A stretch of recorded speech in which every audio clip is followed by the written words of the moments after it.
uncovered a real estate fraud scheme. If you get an official looking letter off املاک کی دھوکہ دہی دنیا بھر میں کی جاتی کہ سابق صدر آصف علی زرداری کی بےنامی اثاثوں کی فہرست جو ہے وہ جاری کر دی گئی ہے، اور یہ پاکستان میں بھی کوئی نئی بات نہیں ہے، جس کی سب سے نامور قسم بےنامی ٹرانزیکشن یا لین دین ہے۔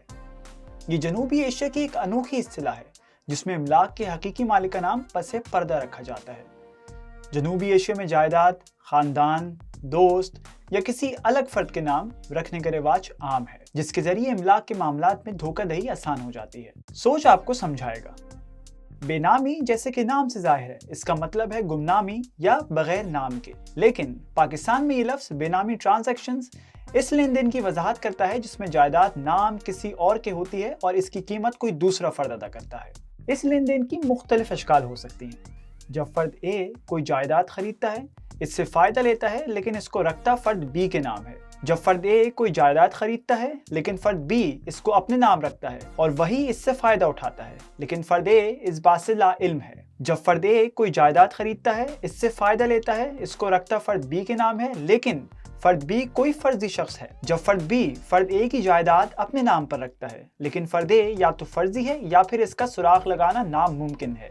کوئی لین دین بےنامی نہیں ہے اگر فرد بی فرد اے کے لیے امین کے طور پر کام کرے، جیسے ٹرسٹی، ایگزیکٹو یا کسٹوڈین۔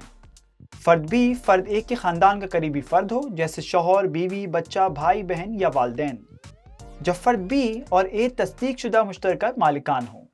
املاک کا دائرہ کار وسیع ہے اور اس میں شامل ہیں پلاٹس، گھر، shopping malls, housing schemes, bank accounts, گاڑیاں، حصص، زیورات، غیر ملکی کرنسی، قانونی دستاویزات، مالی نوعیت کی غیر مرئی املاک۔ بےنامی لین دین کا مسئلہ اتنا عام ہے کہ ہندوستان اور پاکستان دونوں نے اس کے خلاف قانون سازی کی ہے۔ ہندوستان نے 1988 میں پروہیبیشن آف بےنامی ٹرانزیکشن ایکٹ پاس کیا اور کرپشن کی روک تھام کے لیے اس میں 2016 میں ترمیم کی۔ پاکستان نے بھی اسی طرح کے الفاظ پر مبنی بےنامی ٹرانزیکشن پروہیبیشن ایکٹ 2017 میں پاس کیا اور 2019 میں اس کے اصول میں ترمیم کی گئی۔ دونوں ممالک نے بےنامی کے مسئلے سے نمٹنے کے لیے تھوڑے مختلف طریقہ کار اپنائے ہیں۔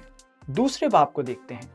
ہندوستانی قانون کہتا ہے جو بھی داخل ہوگا، جبکہ پاکستانی قانون کہتا ہے کہ جو بھی داخل ہوگا یا رکھے گا۔ تو یہ کہا جا سکتا ہے کہ پاکستانی قانون کا اطلاق ماضی پہ بھی ہوگا، جبکہ ہندوستانی قانون کا اطلاق قانون نافذ ہونے کے بعد والے جرائم پر ہوتا ہے، یعنی 1988 کے بعد، جبکہ پاکستان میں 2017 سے قبل ہونے والے لین دین پر بھی جواب طلبی ہو سکتی ہے۔